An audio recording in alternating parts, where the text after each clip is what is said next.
Good evening, everybody, and welcome to another episode of the Crazy Short Hairy Dude. I am your host, the Crazy Short Hairy Dude. Now, we've been on this kind of Sherlock Holmes kick lately, and we're trying to get through one of my favorite of the Sherlock Holmes stories, The Hound of the Baskervilles. Now, as a reminder of where we've been so far, and Dr. Mortimer has presented this um, very interesting case to Holmes, possibly involving a demonic hellhound haunting a very prominent family. The death of Sir Charles, and now his only heir, uh, who's a nephew, and the last of the Baskerville line, uh, is coming to town, and so they have to decide what to do. So, and again, the Sherlock Holmes stories are written from the point of view of Dr. Watson.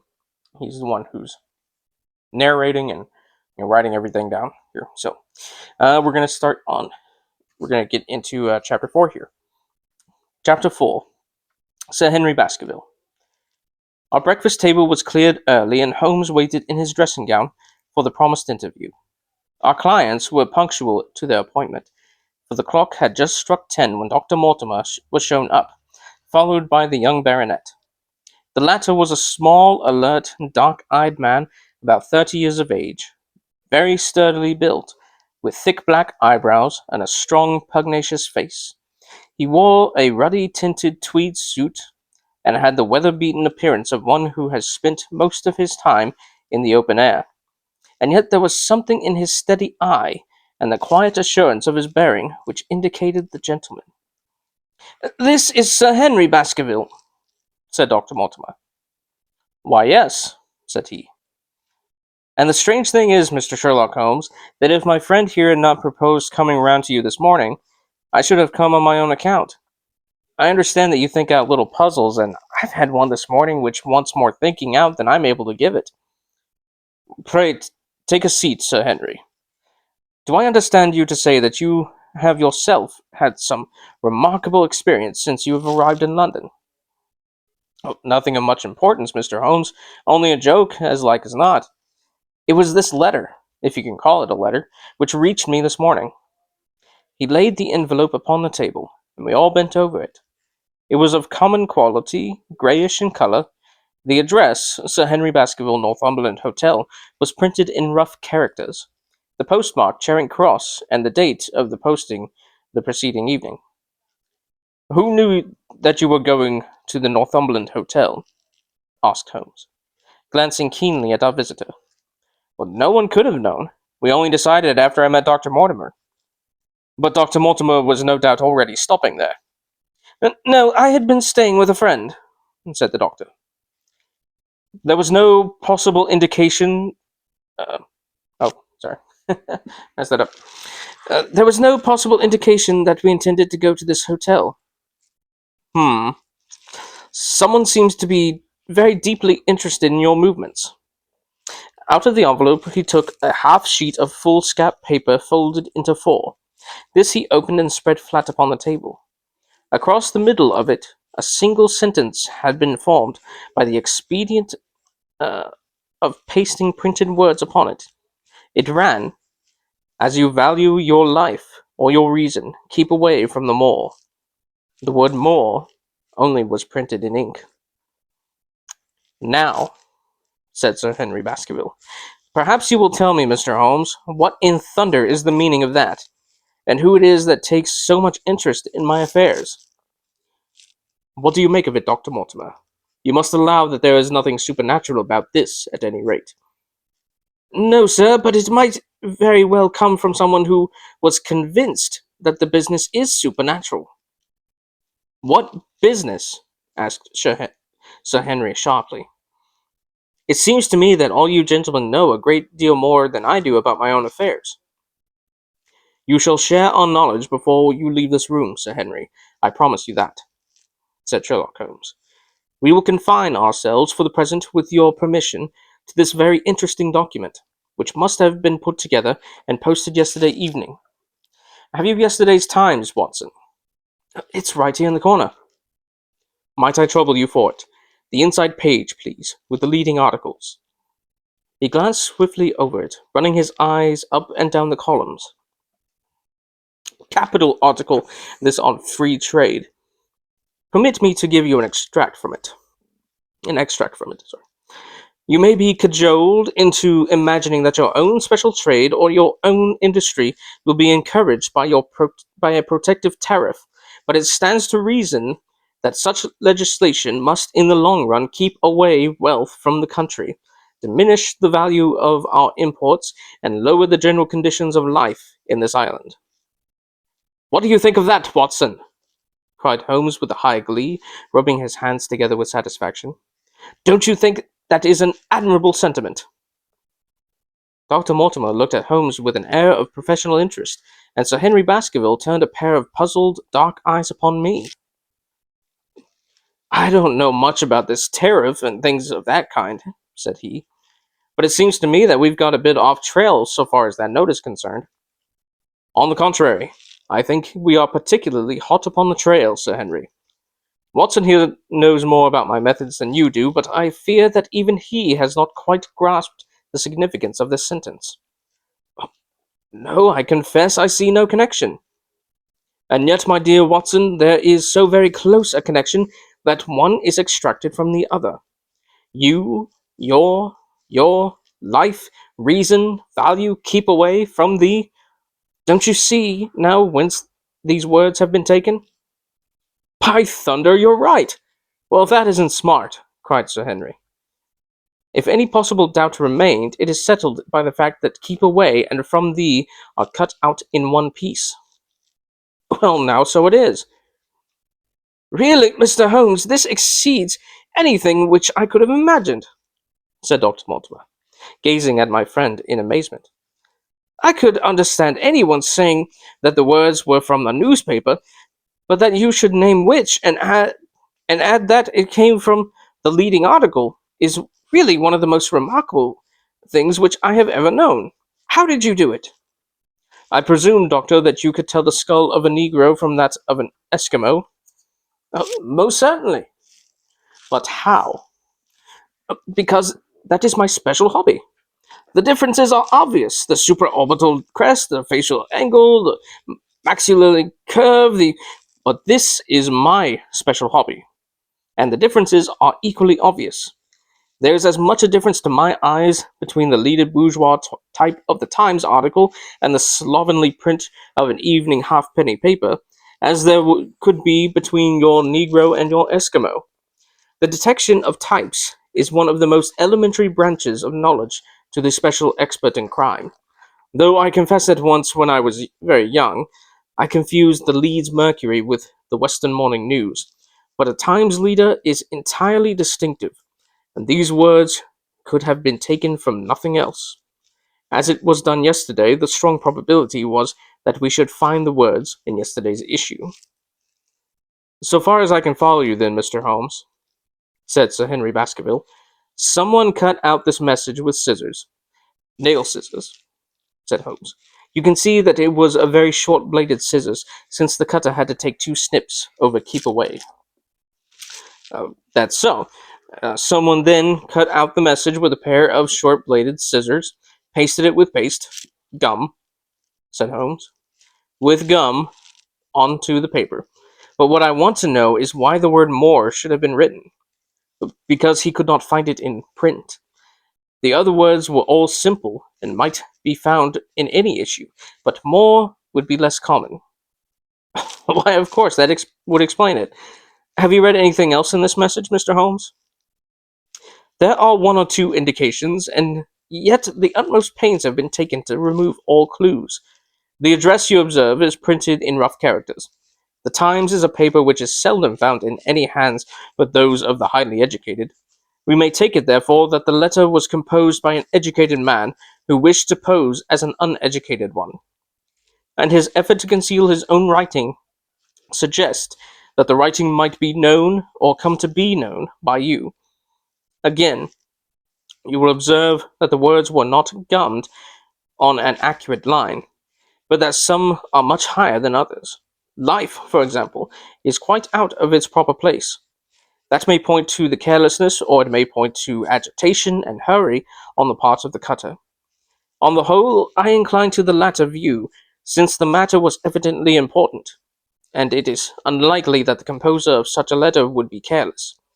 If he were in a hurry, it opens up the interesting question why he should be in a hurry, since any letter posted up to early morning would reach Sir Henry before he would leave his hotel. Did the composer fear an interruption? And from whom? "We are coming now rather into the region of guesswork," said Dr. Mortimer. "Say, rather into the region where we balance probabilities and choose the most likely. It is the scientific use of the imagination, but we have always some material basis on which to start our speculation. Now, you would call it a guess, no doubt, but I am almost certain that this address has been written in a hotel." "How in the world could you say that?" "If you examine it carefully, you will see that both the pen and the ink have given the writer trouble. The pen has spluttered twice in a single word, and has run dry 3 times in a short address, showing that there was very little ink in the bottle. Now, a private pen or ink bottle is seldom allowed to be in such a state, and the combination of the two must be quite rare. But you know that the hotel ink and hotel pen, where it is very rare to get anything else. Yes, I have very little hesitation in saying that we could examine the waste paper baskets of some of the hotels around Charing Cross until we found the remains of the mutilated Times leader. We could lay our hands straight upon the person who sent this singular message. Hello, hello, what's this?" He was carefully examining the foolscap upon which the words were pasted, holding it only an inch or two from his eyes. "Well?" "Nothing," said he, throwing it back down. "It is a blank half-sheet of paper, without even a watermark upon it. I think we have drawn as much as we can from this curious letter. And now, Sir Henry, has anything else of interest happened to you since you have been in London?" "Why, no, Mr. Holmes, I think not." "You have not observed anyone follow or watch you?" "I seem to have walked right into the thick of a dime novel," said our visitor. "Why in thunder? Why in thunder should anyone follow or watch me?" "We are coming to that. You have nothing else to report to us before we go into this matter?" "Well, it depends upon what you think worth reporting." "I think anything out of the ordinary routine of life well worth reporting." Sir Henry smiled. "I don't know much of British life yet, and I have spent nearly all my time in the States and in Canada, but I hope that to lose one of your boots is not part of the ordinary routine of life over here." "You have lost one of your boots?" "My dear sir," cried Dr. Mortimer, "it is only mislaid. You will find it when you return to the hotel. What is the use of troubling Mr. Holmes with trifles of this kind?" "Well, he asked me for anything outside of the ordinary routine." "Exactly," said Holmes. "However foolish the incident may seem, you have lost one of your boots, you say." "Well, mislaid it, anyhow. I put them both outside my door last night, and there was only one in the morning. I could get no sense out of the chap who cleans them, and the worst part of it is that I only bought the pair in the Strand last night, and I have never had them on." "If you have never worn them, why did you put them out to be cleaned?" "Well, they were tan boots and had never been varnished. That was why I put them out." "Then I understand that upon your arrival in London yesterday, you went out at once and bought a pair of boots?" "I did a good deal of shopping. Dr. Mortimer here went round with me. You see, if I'm to be squire down there, then I must dress the part, and it may be that I've gotten a little careless in my ways out west. Among other things, I bought these brown boots, gave $6 for them, and had one stolen before ever I had them on my feet." "It seems a singularly useless thing to steal," said Sherlock Holmes. "I confess that I share Dr. Mortimer's belief that it will not be long before the missing boot is found. And now, gentlemen," said the baronet with decision, "it seems to me that I have spoken quite enough about the little that I know. It is time that you kept your promise and gave me a full account of what we are all driving at. Your request is a very reasonable one, Holmes answered. Dr. Mortimer, I think you could not do better than to tell your story as you told it to us. Thus encouraged, our scientific friend drew his papers from his pocket and presented the whole case as he had done the morning before. Sir Henry Baskerville listened with the deepest attention and with an occasional exclamation of surprise. Well, I seem to have come into an inheritance with a vengeance, said he when the long narrative was finished. Of course I've heard of the Hound ever since I was in the nursery. It's the pet story of the family, though I never thought of taking it seriously before. But as to my uncle's death, well, it all seems boiling up in my head, and I can't get it clear yet. You don't seem quite to have made up your mind whether it's a case for a policeman or a clergyman. Precisely. And now there's this whole affair of the letter to me at the hotel. I suppose that fits into its place.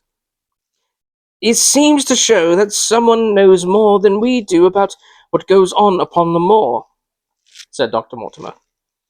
And also, said Holmes, that someone is not ill-disposed towards you, since they warn you of danger. Or it may be that they wish, for their own purposes, to scare me away. Well, of course, that is possible also. I am very sorry. I am very much indebted to you, Dr. Mortimer, for introducing me to a problem which presents several interesting alternatives. But the practical point which we now have to decide, Sir Henry, is whether it is or is not advisable for you to go to Baskerville Hall. Why should I not go? There seems to be danger. Do you mean danger from this family fiend, or do you mean danger from human beings? Well, that is what we have to find out. Whichever it is, my answer is fixed. There is no devil in hell, Mr. Holmes, and there is no man upon earth who can prevent me from going to the home of my own people, and you may take that to be my final answer. His dark brows knitted, and his face flushed to a dusky red as he spoke. It was evident that the fiery temper of the Baskervilles was not extinct in their last representative. Meanwhile, said he, I have hardly had time to think over all that you've told me. It is a big thing for a man to have to understand and to decide at one sitting. I should like to have a quiet hour by myself to make up my mind. Now, look here, Mr. Holmes. It is 11:30 now, and I'm going right back to my hotel. Suppose you and your friend Dr. Watson come around and lunch with us at 2. I'll be able to tell you more clearly then how this thing strikes me. Is that convenient for you, Watson? Perfectly. Then you may expect us. Shall I have a cab called? I'd prefer to walk, for this affair has flurried me rather. I'll join you in a walk, with pleasure, said his companion. Then we meet again at 2 o'clock. Au revoir, and good morning. We heard the steps of our visitors descend the stair and the bang of the front door. In an instant, Holmes had changed from the languid dreamer to the man of action. Your hat and boot, Watson, quick! Not a moment to lose. He rushed into his room in his dressing gown, and was back in a few seconds in a frock coat. We hurried together down the stairs and into the street. Dr. Mortimer and Baskerville were still visible about 200 yards ahead of us in the direction of Oxford Street. Shall I run on and stop them? Not for the world, my dear Watson. I am perfectly satisfied with your company, if you will tolerate mine. Our friends are wise, for it is certainly a fine morning for a walk. He quickened his pace until we had decreased the distance which divided us by about half. Then, still keeping 100 yards behind, we followed into Oxford Street, and so down Regent Street.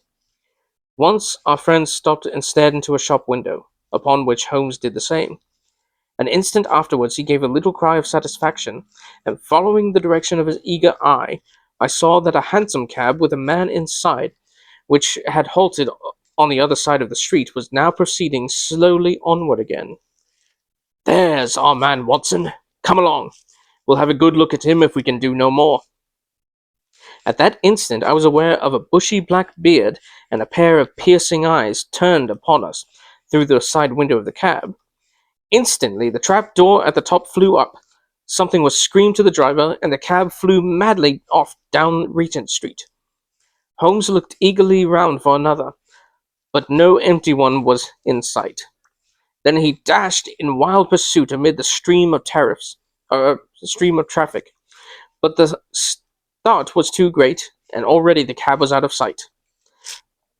"There now," said Holmes bitterly as he emerged, panting with white with vexation, from the tide of vehicles. "Was there ever such bad luck and such bad management too? Watson, Watson, if you are an honest man, you will record this also and set it against my success." "Who was that man?" "I have not an idea." "A spy?" "Well, it is evident from what we have heard that Baskerville has been very closely shadowed by someone since he has been in town.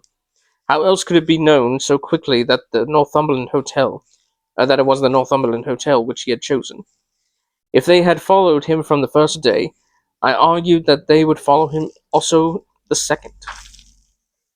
You have observed that I twice strolled over to the window while Dr. Mortimer was reading his legend." "Oh, yes, I remember. I was looking out for loiterers in the street, but I saw none." "We are dealing with a clever man, Watson. This matter cuts very deep, and though I have not finally made up my mind whether it is a benevolent or a malevolent agency which is in touch with us, I am conscious always of power and design. When our friends left, I at once followed them in the hopes of marking down their invisible attendant. So wily was he that he had not trusted himself upon foot, but he had availed himself of a cab so that he could loiter behind or dash past them and so escape their notice.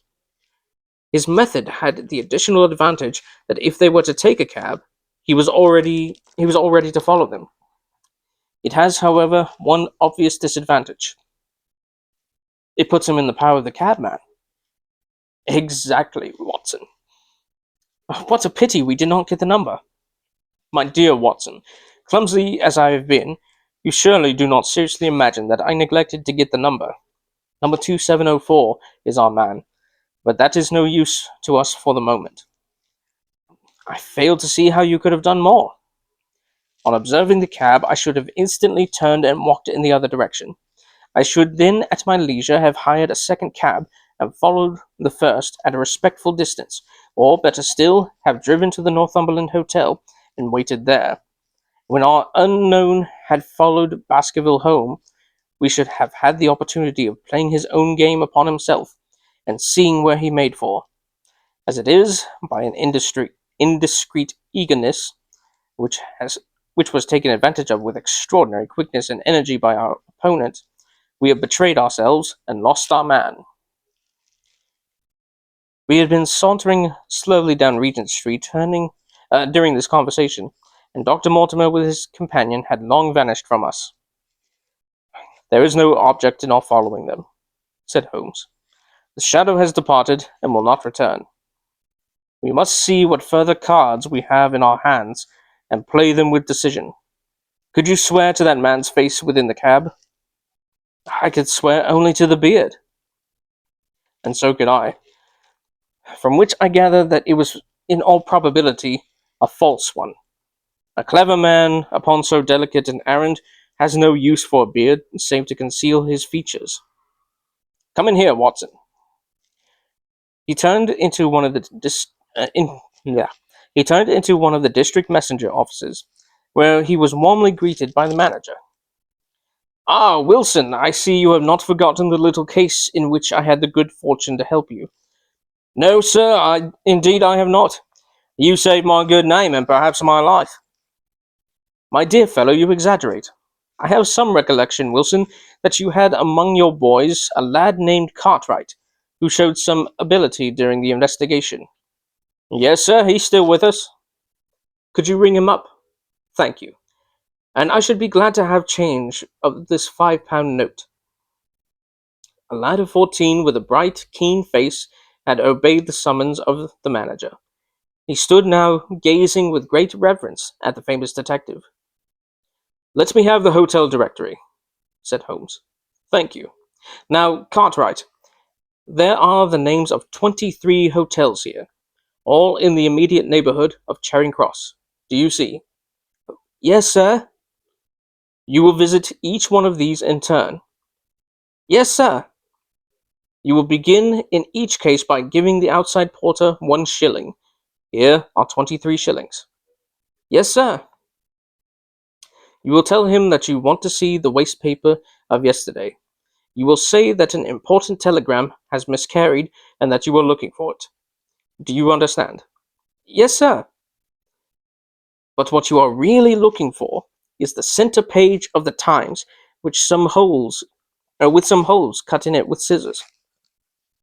Here is a copy of the Times. It is this page. You could easily recognize it, could you not?" "Yes, sir." "In each case, the outside porter will send for the hall porter, to whom you will also give 1 shilling. Here are 23 more shillings. You will then learn in possibly 20 cases out of the 23 that the waste of the day before has been burned or removed. In the 3 other cases you will be shown a heap of paper, and you will look for this page of the Times among it. The odds are enormously against your finding it. There are 10 shillings over in case of emergencies. Let me have a report by wire at Baker Street before evening. And now, Watson, it only remains for us to find out by wire the identity of the cabman, number 2704, and then we will drop into one of the Bond Street picture galleries and fill in the time until we are due at the hotel." Alright, that is the end of Chapter 4 of The Hound of the Baskervilles. We'll get into Chapter 5 next time, uh, titled 3 Broken Threads.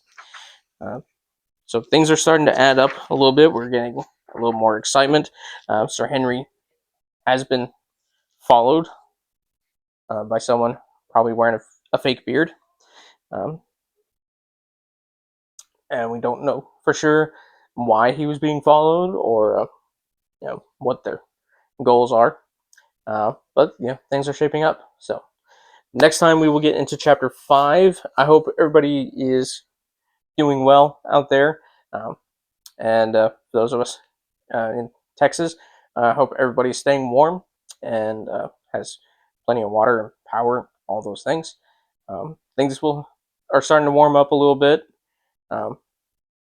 Should be thawing out within the next couple days. So yeah, not nearly as bad as the one we had in 21. So yeah. So until next time, I hope everybody is well. Hope everybody's happy, and God bless and Jesus loves you.